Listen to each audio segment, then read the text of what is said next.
Assalamualaikum warahmatullahi wabarakatuh. Saya Dr. Andes Suharyono AZ MKom selaku Kepala SMA Al-Islam Krian sejak bulan November tahun 2019 hingga sekarang. Saya mulai masuk di SMA Al-Islam pada bulan Juli tahun 1991 dan selama berada di SMA Al-Islam saya sudah sebelumnya menjabat sebagai Wakil Kepala SMA Al-Islam Krian, insya Allah kira-kira sampai 6 periode, berarti sekitar 12 tahun. Kami di sini sebelumnya sebagai guru TIK, Teknologi Informasi dan Komputer. Itu tentang saya. Terima kasih. Wassalamualaikum warahmatullahi wabarakatuh. Assalamualaikum warahmatullahi wabarakatuh, Bapak Suharyono. Waalaikumsalam warahmatullahi wabarakatuh. Terima kasih Bapak sudah menyempatkan waktu dari sekian banyak kesibukan-kesibukan yang Bapak Suharyono alami, dan juga jadwal-jadwal yang padat selaku kepala sekolah tentunya sudah sangat menyita, dan saya ucapkan terima kasih yang sebesar-besarnya pada kesempatan ini Bapak sudah meluangkan waktu untuk bisa menemani saya dalam rangka wawancara CGP Bapak di modul 3.1 terkait dengan prinsip-prinsip atau nilai-nilai dalam mengambil keputusan yang ada di SMA Al-Islam Krian. Tentunya sudah seringkali sebagai kepala sekolah Bapak menemukan kasus-kasus atau masalah-masalah di SMA yang sangat besar yang Bapak pimpin ini. Nah, terkait dengan hal itu, bagaimana Bapak Suharyono bisa mengidentifikasi kasus-kasus tersebut? Apakah masuk dalam konteks dilema etika atau bujukan moral? Baik Pak, jadi di SMA Al-Islam tentu saja kita akan sering bertemu dengan berbagai macam permasalahan dan berbagai macam kasus.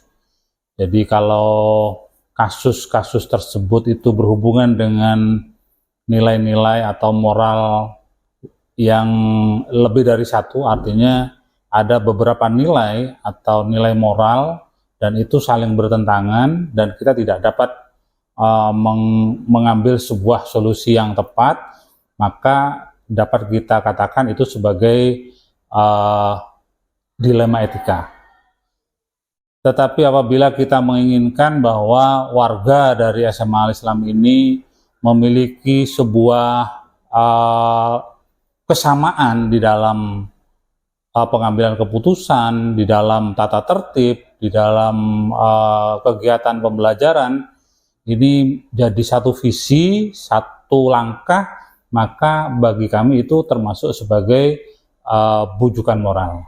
Ini identifikasi kami di dalam menentukan apakah sebuah kasus itu merupakan dilema etika atau bujukan moral. Terus selama ini yang sudah Bapak alami dalam mengambil sebuah keputusan di sekolah ini, jika kondisi kasus itu masuk dalam sebuah pertentangan yang sama-sama mengandung nilai kebajikan atau dilema etika, ini yang sudah dijalankan bagaimana Bapak? Yang pertama tentu kita akan mengidentifikasi dulu nilai-nilainya. Apa nilai yang bertentangan dan apa yang kira-kira dapat kita ambil titik tengahnya. Di dalam pengambilan keputusan tentu saja kami melakukan dua cara. Cara yang pertama adalah cara yang paling sederhana apabila perbedaan itu bisa diatasi oleh kepala sekolah. Jadi kepala sekolah bisa mengidentifikasi dan mengambil keputusan. Mengambil keputusan yang terbaik, maka itu langsung ditetapkan oleh kepala sekolah. Tetapi apabila ternyata nilai-nilai itu kompleks dan kami membutuhkan bantuan orang lain, kami pasti akan melakukan semacam diskusi-diskusi dengan wakil kepala sekolah atau dengan tenaga-tenaga yang lain. Ini yang kami ambil di dalam pengambilan keputusan. Jadi prinsipnya di sini ada dua cara yang paling sederhana jika kasus itu mengandung unsur atau nilai kebajikan yang saling bertentangan. Jadi yang pertama, jika perbedaan itu bisa diatasi oleh Bapak Kepala Sekolah sendiri, langsung diambil keputusan yang lebih bijaksana dan bertanggung jawab. Jika kompleks nilainya ini membutuhkan faktor-faktor yang lain untuk yang terlibat, gitu. Seperti itu. Gitu. Lalu selain itu Bapak, hal-hal apa saja yang selama ini dianggap paling efektif dalam mengambil keputusan pada kasus-kasus dilema etika yang paling efektif? Baik, jadi sungguhnya kita berada di sebuah institusi pendidikan, tentu saja solusi terbaiknya apabila ada dua nilai yang harus kita ambil sebuah keputusan, maka kita lebih mengarah kepada nilai edukasinya. Maksudnya keuntungan terbesarnya kita harus lebih condong kepada kegiatan pembelajaran di sekolah ini. Jadi lebih cenderung berpihak kepada siswa, begitu ya? Betul. Baik. Ini yang dianggap paling efektif dalam mengambil keputusan jika kasusnya itu dilema etika. Gitu ya, Bapak. Lalu apakah Bapak memiliki sebuah sebuah schedule atau cara tertentu dalam menyelesaikan kasus dilema etika? Apa langsung diselesaikan di tempat saat menemukan kasus, ataukah harus dipanggil, menghadap, atau bagaimana prosedur yang selama ini sering dilakukan oleh Bapak ketika menghadapi kasus dilema etika? Ya, jadi seperti yang saya sampaikan tadi, kami melihat dari levelnya terlebih dahulu. Kalau levelnya rendah, tentu kita segera selesaikan. Karena sebuah kasus kalau tidak segera diselesaikan nanti akan merembet kepada hal-hal yang lain. Tetapi apabila sudah levelnya kompleks, ya levelnya tinggi dan itu kompleks, kami tentu saja harus melakukan penjadwalan. Setidak-tidaknya bertemu dengan beberapa orang yang bisa kita ajak diskusi. Kemudian mungkin juga kita bisa bertemu dengan ahli yang bisa menangani kasus ini.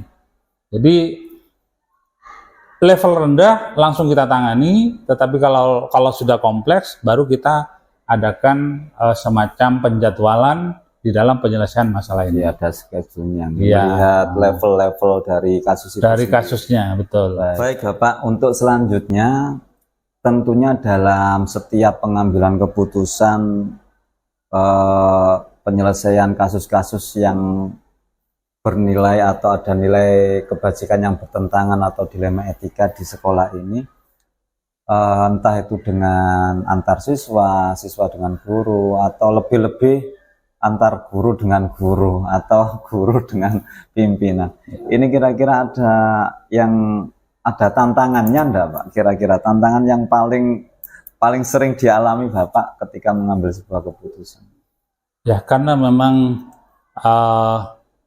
dilema etika itu melibatkan dua nilai yang sama-sama bisa kita anggap benar. Inilah yang kadang-kadang kita mengalami kesulitan di dalam pengambilan keputusan. Kadang-kadang pengambilan keputusan kita karena kita sudah berpihak kepada kegiatan pembelajaran, tentu saja ada apa istilahnya, nilai-nilai yang kita abaikan. Nilai-nilai yang kita abaikan, kita lebih mengarah kepada nilai-nilai yang mendukung kegiatan pembelajaran. Inilah sebagai apa itu tantangannya. Jadi pasti ada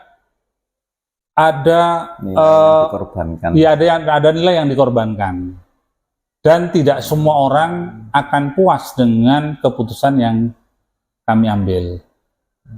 Itu tantangannya. Baik Bapak, saya yakin hal itu betul-betul sangat membutuhkan kebijakan yang luar biasa ya Bapak, ketika ada dua nilai kebajikan yang harus dipilih salah satu dan yang satunya dikorbankan. Ya, tentunya betul. ada hal-hal yang tentunya menuai entah itu ketidakpuasan dari pihak-pihak tertentu. Nah, dari semua aktivitas Bapak selama mengambil keputusan ini, yang paling sering membantu Bapak dalam pengambilan keputusan itu bisa disebutkan Bapak? Ya. Secara umum kasus-kasus dilema etika ini memang harus diselesaikan bersama, tidak bisa diselesaikan hanya oleh kepala sekolah, meskipun terus terang kasus itu dianggap sebuah kasus yang sederhana. Tetap kami melibatkan orang lain, terutama wakil kepala sekolah. Ini yang kami ajak pertama kali di dalam diskusi di dalam pengambilan keputusan. Jadi setelah wakil kepala sekolah, kalau ini ada hubungannya dengan psikologi, kami bekerja sama dengan tenaga BK atau guru BK di sekolah ini. Jadi selain dari wakil kepala sekolah yang terlibat secara langsung, ya, yang untuk sebagai partnership kepala sekolah untuk mengambil sebuah kebijakan yang itu sifatnya urgent, mungkin terkait dengan psikologi siswa, karakter, ini juga melibatkan pihak Bapak Ibu guru BK, begitu betul, ya? Betul ya. Terus dari aktivitas Bapak, pengalaman Bapak Suharyono selama menjadi kepala sekolah dan dalam menentukan kebijakan-kebijakan yang masuk dalam kategori dilema etika Bapak ini ya. Entah sudah berapa kali Bapak menyelesaikan hal itu, kira-kira pembelajaran apa atau pengalaman Bapak yang dapat bisa saya ketahui atau bisa di-sharekan kepada yang lain dari pengalaman dan apa ya istilahnya pembelajaran dalam mengambil keputusan itu? Ya memang lebih banyak kasus-kasus ini melibatkan guru terutama ada guru yang misalnya jam mengajarnya full dalam satu hari, dia harus datang ke sekolah untuk melakukan KBM, mengajar, mendidik di sekolah, tetapi di rumah misalnya anaknya dalam keadaan sakit. Nah, ini sebuah dilema etika yang sulit kita ambil keputusannya. Gurunya kita beri izin atau gurunya harus tetap masuk. Nah, ini yang keputusan-keputusan ini yang menurut kita ini sesuatu kasus yang sederhana. Nah, kalau kita mengacu kepada kepentingan sekolah, maka guru ini wajib masuk. Meskipun anaknya sakit di rumah. Akan tetapi kita tetap punya nilai kemanusiaan juga. Ya, tentu masuk misalnya jam 1-2 tidak masuk dulu karena menangani putranya di rumah, tetapi setelah itu kita minta untuk masuk ke sekolah. Jadi tetap pengambilan keputusan ini bisa dianggap benar, bisa juga dianggap tidak gitu. Jadi sebegitu banyaknya pengalaman atau pelajaran yang bisa disampaikan terkait dengan pengambilan keputusan Betul, ya. di sekolah ini. Lalu yang terakhir Pak Har, kira-kira sedikit tips atau cara lah bagi Bapak Suharyono untuk kami bisa mengetahui tips atau cara dalam mengambil sebuah keputusan yang terkait dengan dilema etika ini, tips yang sudah Bapak Suharyono lakukan. Sungguhnya yang harus diperkuat di sekolah itu adalah tata tertib. Jadi kalau tata tertib itu sudah jelas dan tata tertib itu diketahui oleh semua guru, begitu ada kasus dilema etika, semua guru sudah tahu bahwa ada nilai yang seharusnya dia junjung, yaitu nilai tata tertib di sekolah. Apa yang harus dilakukan di sekolah? Sungguhnya mereka begitu tahu tata tertibnya, nilai yang satunya lagi sungguhnya sudah bisa kita gugurkan. Oleh karena itu, tips kami kepada semuanya, perkuatlah tata tertib di sekolah, dan itu harus disosialisasikan. Okay. Baik, mungkin cukup seperti itu Bapak Suharyono. Terima kasih sekali lagi atas waktunya. Mudah-mudahan sesi wawancara ini bisa bermanfaat untuk saya secara pribadi dan umumnya untuk para pemirsa yang ada di lain tempat. Atas waktunya sekali lagi terima kasih atas waktu yang diberikan. Assalamualaikum warahmatullahi wabarakatuh. Waalaikumsalam warahmatullahi wabarakatuh.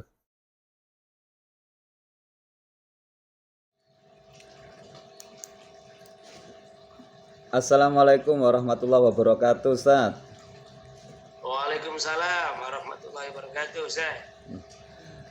Mohon maaf Ustadz, ini sudah menyempatkan waktu dari segala aktivitas kesibukan Ustadz, telah memberikan waktunya untuk saya dalam sesi wawancara CGP, kebetulan di modul 3.1 yang temanya terkait dengan nilai-nilai pengambilan keputusan atau kebijakan. Sebelumnya Ustadz, saya ingin Ustadz memperkenalkan diri terlebih dahulu, barangkali. Monggo Ustadz. Baik, Ustadz. Assalamualaikum warahmatullahi wabarakatuh. Nama saya Bambang Widinarto, MPCI, Kepala Sekolah SD Al-Islam Plus Iapalis, mengabdi di SD Al-Islam Plus Krian. Ini diangkat oleh yayasan mulai tahun 2015, alhamdulillah sampai sekarang 2024. Baik Ustadz, terima kasih dari jawabannya dalam mengidentifikasi sebuah permasalahan atau kasus, apakah itu masuk dalam ranah dilema etika. Tadi sudah dijelaskan sangat gamblang sekali.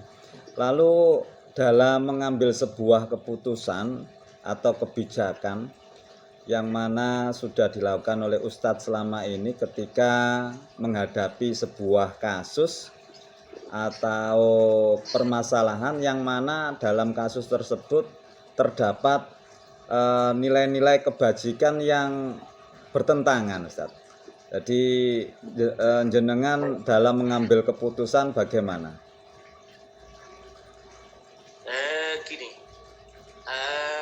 Ada dua jalur biasanya yang saya alami.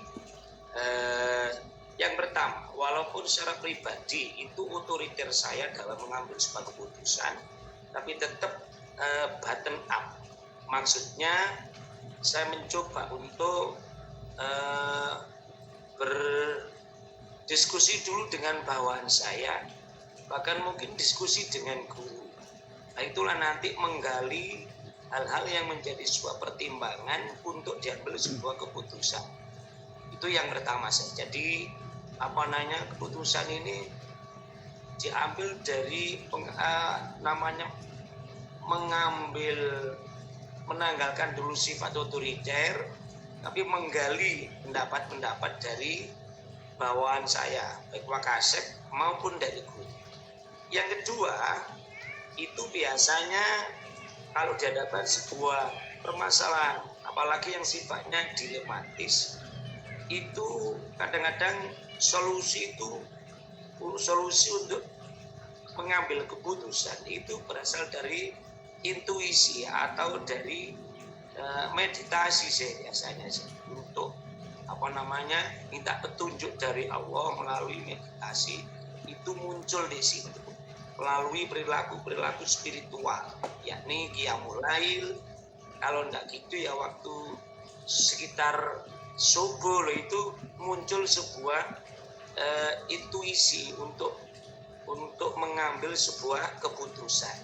Jadi pribadi kami dalam mengambil sebuah keputusan ada dua jalur. Yang pertama itu tadi saya dari arus bawah, yakni baik dari Wakasek pimpinan maupun dari guru, ya untuk diajak diskusi, kemudian nanti diambil sebuah keputusan. Yang kedua biasanya muncul dari intuisi spiritual dari meditasi. Iya, seakan-akan bahasa agamanya itu ilham. Ada bisikan-bisikan dari ilahi gitu sih. Ini sebagai salah satu langkah ya untuk mengambil sebuah keputusan. Iya. Ya. Baik.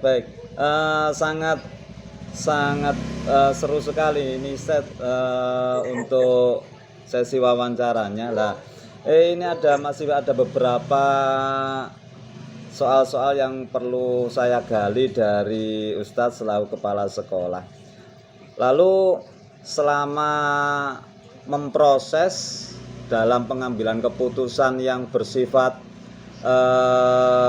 dilema etika, ini yang menurut jenengan atau menurut Ustadz ini dianggap paling efektif ya dalam menyelesaikan sebuah kasus yang mengandung unsur dilema etika. Ini kira-kira hal-hal apa saja Ustadz? Ya gini, tadi sudah saya singgung mungkin jalur yang pertama tadi, yakni kita mengumpulkan orang-orang di sekitar kita, Wakasek kita atau guru yang dianggap cakap, berkompeten untuk diajak diskusi. Kemudian setelah itu saya ambil keputusan secara pribadi. Sebelum saya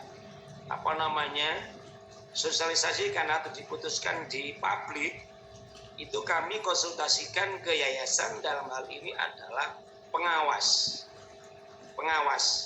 sehingga keputusan ini punya legitimasi yang kuat di samping dari arus bawah juga dari jalur atas.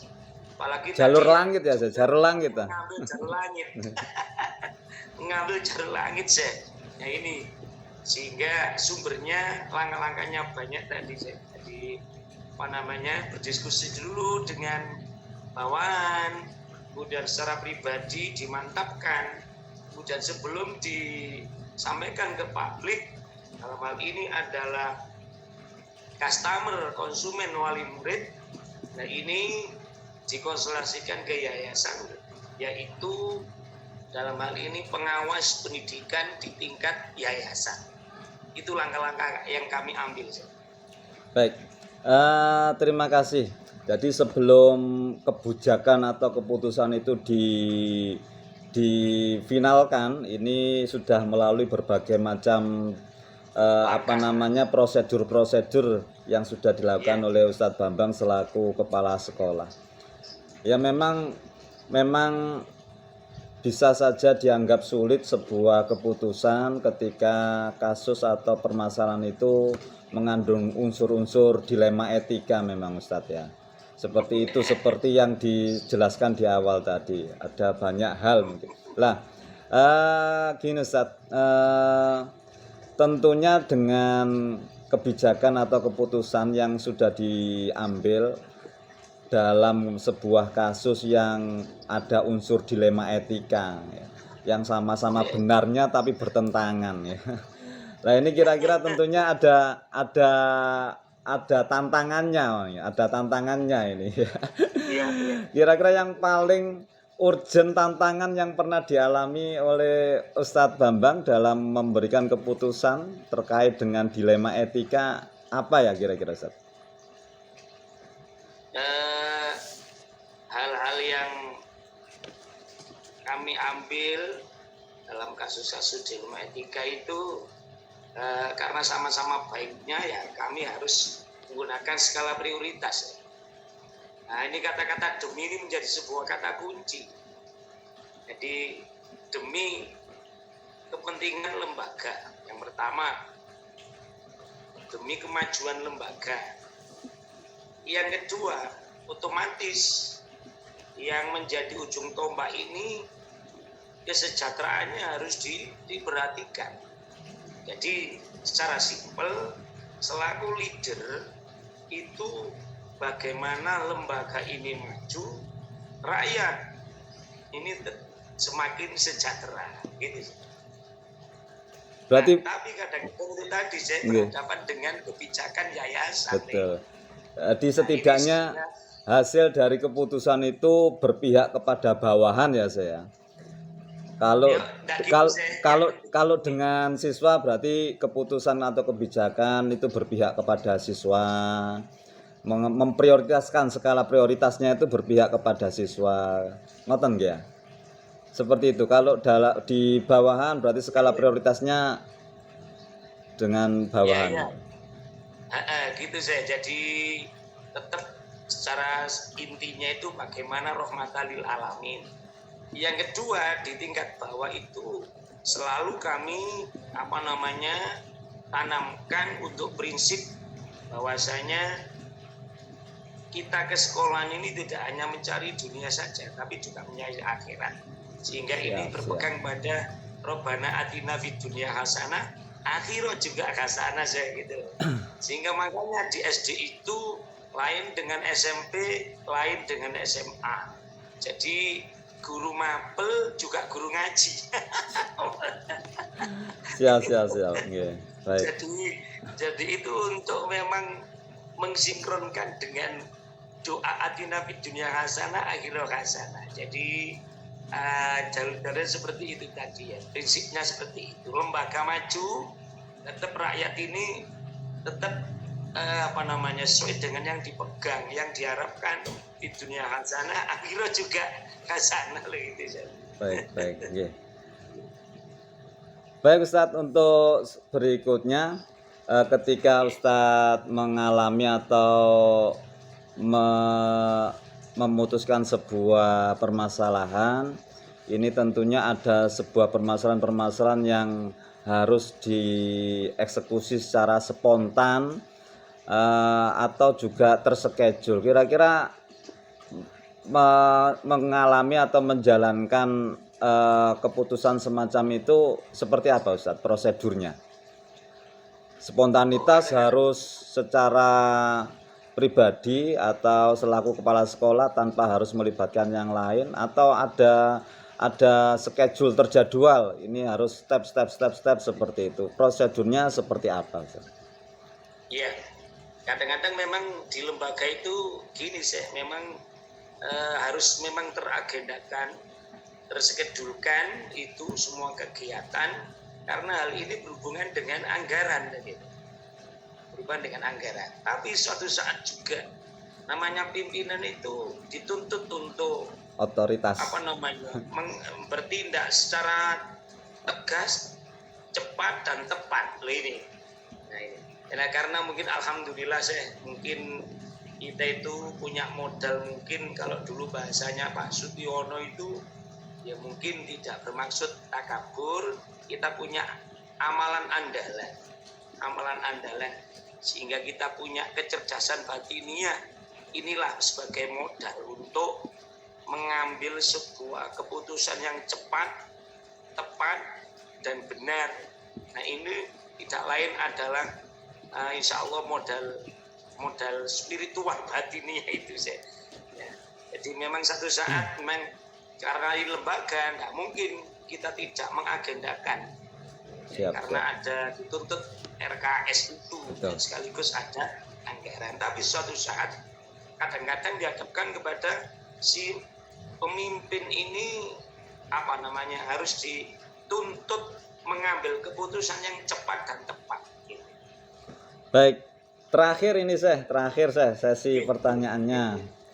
Dari semua penjelasan uraian yang Ustadz sampaikan awal hingga akhir tadi dalam mengidentifikasi sebuah kasus yang mengandung unsur dilema etika, prosedur pengambilan keputusan sampai dengan menghasilkan sebuah keputusan, termasuk siapa saja yang terlibat, bentuk prosedurnya juga ada yang terjadwal atau bahkan juga membutuhkan sebuah otoritas secara langsung detik itu harus dieksekusi keputusan. Nah, ini pertanyaannya Ustadz yang terakhir.